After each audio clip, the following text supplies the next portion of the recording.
हिंदी कहानी बिक्रम और बातल, एक रहस्यमयी तांत्रिक कथा। प्रस्तावना। यह कहानी है वीर राजा विक्रमादित्य और एक रहस्यमयी बातल भूत की, जो एक पेड़ पर उल्टा लटका रहता था। यह लोक कथा बेताल पच्चीसी पर आधारित है, जिसे कई पीढ़ियों से सुनाया जाता रहा है। हर बार जब विक्रम बातल को पकड़ता है, बातल उसे एक कहानी सुनाता है और अंत में एक सवाल पूछता है।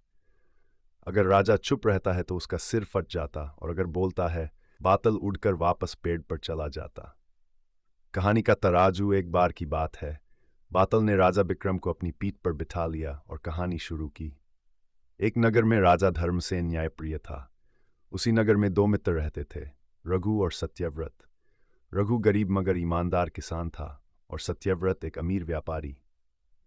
एक दिन सत्यव्रत को विदेश यात्रा पर जाना पड़ा। उसने अपनी भारी भरकम सोने की ईंटें एक संदूक में रखकर रघु को सौंप दी और कहा, भाई, जब तक मैं लौटूं इन्हें संभाल कर रखना। रघु ने उसे वचन दिया कि वह उनकी रक्षा करेगा। लेकिन जैसे ही सत्यव्रत गया, रघु का मन लालच से भर गया।